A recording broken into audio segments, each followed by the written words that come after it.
Salam, hər vaxtınız xeyir. Bugün 16 sentyabr müsahibə mərhələsində müəllimlərə ünvanlanan bir neçə sualın izahını səsləndirəcəm. Belə bir sual ünvanlanıb ki, əgər valideyn rəy yox qiymət istəyərsə necə cavab verərsiniz? Biz bu suala belə cavab veririk ki, dərs ilinin əvvəlində ümumi valideyn iclası keçiririk. Bu ümumi valideyn iclasında il ərzində qarşıda duran məsələlər haqqında, şagirdlərin əyləşməsi, qiymətləndirilməsi və s. bu kimi digər məsələlər haqqında ümumi söhbətlər aparırıq və qiymətləndirmə haqqında daha ətraflı danışaraq valideynləri məlumatlandırırıq. Çünki şagirdə qiymət vermək, 5-4 qiyməti summativ qiymətləndirmədə həyata keçirilir. Formativ qiymətləndirmə isə, yəni il ərzində gün boyu, yəni hər gün apardığımız qiymətləndirmədir. Və formativ qiymətləndirmə şagird nailiyyətinin izlənməsi, onu hədəfə, məqsədə çatdırmaq üçün həyata keçirilən qiymətləndirmədir. Yəni biz şagirdi müşahidə edərək onun fəaliyyətini izləyirik və şagirdə rəy veririk. Rəy şagirdin fəaliyyəti haqqında ona bildirdiyimiz münasibətdir.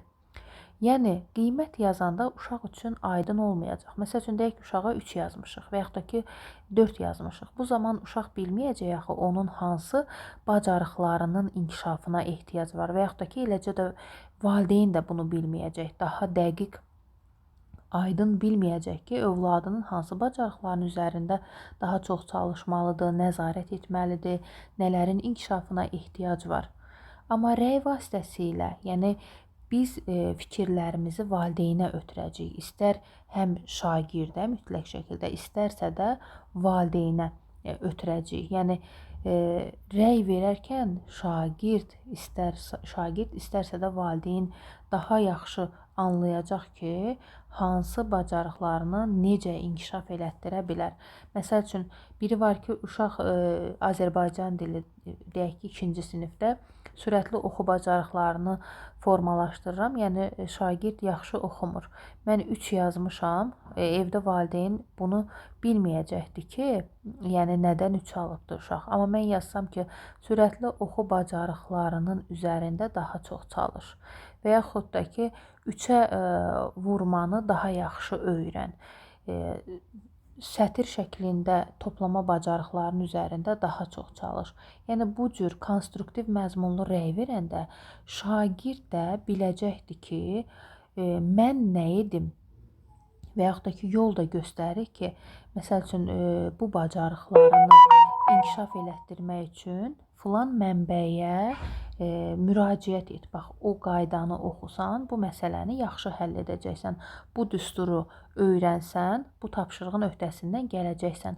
Bax, bu cür rəy veririk və rəy qiymətdən daha aydındır, spesifikdir.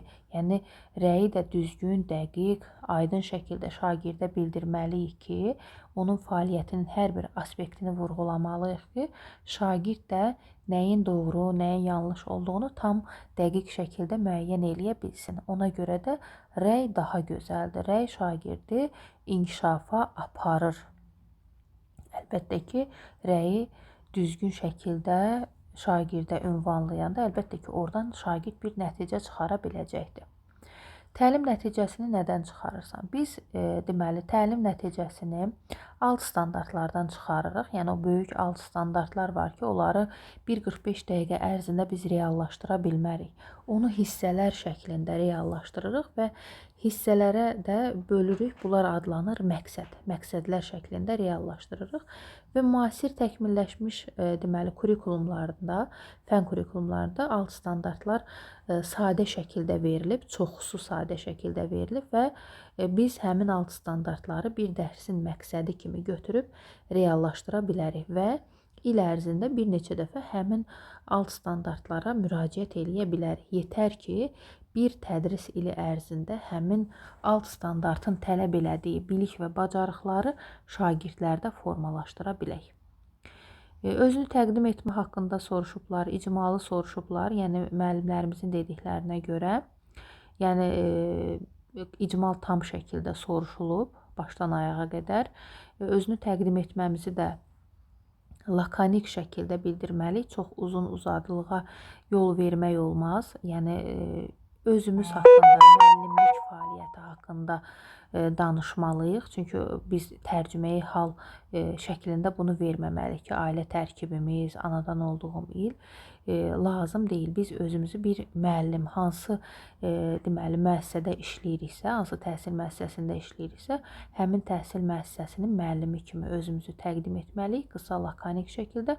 Amma digər sualları biz ətraflı şəkildə cavablandırmalıyıq. Konstruktiv rəy haqqında danışın, yəni verilən mövzuya uyğun. Mən həmişə müəllimlərimə də deyirəm ki, hansı mövzular verilibsə, hər mövzuya, hər bacarığa aid bir rəy hazırlamalıyıq. Yəni bunu özümüzdə vərdişə çevirməliyik ki, şagirdə də gündəlik olaraq rəy verək. Konstruktiv rəy nədir? Konstruktiv rəy, yəni şagirdi inkişafa aparan rəydir. Birinci şagirdin doğrularını vurğulayırıq, sonra yanlışlarını vurğulayırıq və yanlışını doğruya çevirmək üçün şagirdə yol göstəririk. Məsəl üçün deyirəm ki, cümləni düzgün şəkildə qurmusan. Amma yazarkən durğu işarələrinə düzgün riayət etməmisən. Ona görə də get durğu işarələrinin düzgün işlənmə yerinə yenidən nəzər sal. Bu sənə cümləni yazarkən durğu işarələrini yerli yerində istifadə etməyə kömək edəcəkdir. Yəni və yaxud da ki, deyirəm, məsələni düzgün ardıcıllıqla qurmusan, ardıcıllıqla həll etmisən, sadəcə olaraq sonda diqqətsiz olduğun üçün işarə səhvinə yol vermisən. Bunun üçün məsələ həll eləyərkən daha diqqətli ol. Şagird bilir ki, mənim zəif tərəfim hansıdır və bunu düzəltmək üçün nə etməliyəm. Yəni konstruktiv rəy şagirdi irəli aparan rəydir. Biz şagirdə rəyi verərkən nələrə diqqət yetirməliyik ki, rəy effektiv olsun. Yəni effektiv nə deməkdir? Müsbət təsiri göstərən. Yəni biz bir insana münasibət bildiririksə, yəni o bildirdiyimiz münasibət insanı inkişaf elətdirməlidir. Yəni qarşı tərəf oradan bir nəticə çıxarmalıdır. Yəni bu zaman artıq bu effektiv olacaqdır. Rəy effektiv olması üçün biz rəyi aydın şəkildə şagirdə ötürməliyik. Spesifik olmalıdır rəy. Dəqiq, düzgün olmalıdır. Yəni şagird başa düşəcəkdir ki, nəyi səhv edibdir. Yəni ümumi şəkildə rəy vermək olmaz. Rəy şagirdin fəaliyyətinə yönəlik olmalıdır. Şəxsiyyətinə yox. Sən ağıllısan, zəkalısan, yəni bu cür yox. Sən çox çalışmısan, ona görə də yaxşı nəticə göstərirsən. Rəy gələcəyə yönəlik olmalıdır. Yəni gələcəyə yönəlik nədir? Biri var ki, deyirəm ki, səhv etmisən, gərək səhv etməzdin. Uşaq bilsəydi o səhvi etməzdi. Onsuz da o tapşırığın həllinə əziyyət çəkir. Bunu bilməyibdi ki, səhv edir. Yəni bu keçmişə yönəlikdir. Niyə? Şagird inkişaf eləmədi. Yəni elə olduğu yerdə qaldı. O səhvini düzəltmək üçün nə etməlidir bilmir. Amma mən şagirdə yol göstərsəm ki, bu səhvini düzəltmək üçün hansı qaydanı oxumalısan, nəyə diqqət yetirməlisən, bu zaman olacaqdır gələcəyə yönəlik. Çünki şagird olduğu yerdə qalmayacaq. O səhvlərini düzələcək və irəli gedəcəkdir. Yəni ona görə deyirik ki, rəy gələcəyə yönəlik olmalıdır. Bundan əlavə deməli şagirdə rəy verərkən həssaslıqla şagirdə çatdırmaq lazımdır. Yəni birinci səhvlərdən yox, doğrulardan başlamalıyıq. Yəni doğruları deyərkən artıq şagird bilir ki, mən deməli düz də etmişəm, amma nöqsanlarım da var. Amma ilk başdan deyirəm ki, hamısını səhv eləmisən, bu nədir yazmısan, sonra deyirəm ki, iki dənə misalı yaxşı yazmısan. Yəni o şagirdə müsbət təsir göstərməyəcək. Artıq ilk addımdan biz şagirdə mənfi təsir göstərdik, neqativ təsir göstərdik, qırıcı oldu verdiyimiz rəy. Ona görə müsbətlərdən başlamalıyıq. Rəy rəqabət xarakterli olmamalıdır. Hər kəsdən yaxşı sən cavab verirsən, sinifdə hamıdan güclü sənsən və yaxud da ki, bu tapşırıqların öhdəsindən sən daha yaxşı gəlirsən və yaxud da ki, deyirəm ki, filan kəs səndən daha yaxşı nəticə göstərdi və yaxud da ki, ona bax, onun kimi oxu. Yəni, bax, bu cür rəy vermək olmaz. Şagirdə rəyi həssaslıqla vermək lazımdır ki, şagird deməli o rəydən özünə qapanmasın, qapalı düşüncəyə getməsin. Verdiyimiz rəy məqsədə uyğun olmalıdır, məqsədlərin reallaşmasına xidmət eləməlidir. Yəni bu zaman rəy müsbət təsirini göstərəcəkdir. Bundan əlavə belə bir sual verilibdir ki, şagirdlərə sual verərkən vaxt verirsinizmi? Biz bilirik ki, şagirdlərə düşünmə və gözləmə vaxtı verməliyik. Düşünmə və gözləmə vaxtı 10 saniyədən 30 saniyəyə qədər, hətta 1 dəqiqəyə qədər də ola bilər. Yəni bu da verilən sualın çətinlik dərəcəsindən asılıdır. Yəni mənim şagirdə ünvanladığım sual deyək ki, bir yaradıcı təfəkkürün formalaşmasına aid bir sualdır və yaxud da ki, tənqidi təfəkkürün formalaşmasına aid bir sualdır. Əlbəttə ki, mən burada şagirdə kifayət qədər vaxt verməliyəm. Yəni 1 dəqiqə vaxt verə bilərəm ki, düşünsün, tənqidi şəkildə düşünsün və yaxud da ki, yaradıcı şəkildə düşünsün, o sualın öhdəsindən gələ bilsin. Əgər biz şagirdə düşünmə və gözləmə vaxtı veririksə, biz onu açıq düşüncə tərzinə aparacağıq. Niyə? Mən sual verib 2 saniyə gözləyib digər uşağa keçirəmsə, bu uşaq deyəcək ki, bu suallar mənlik deyil.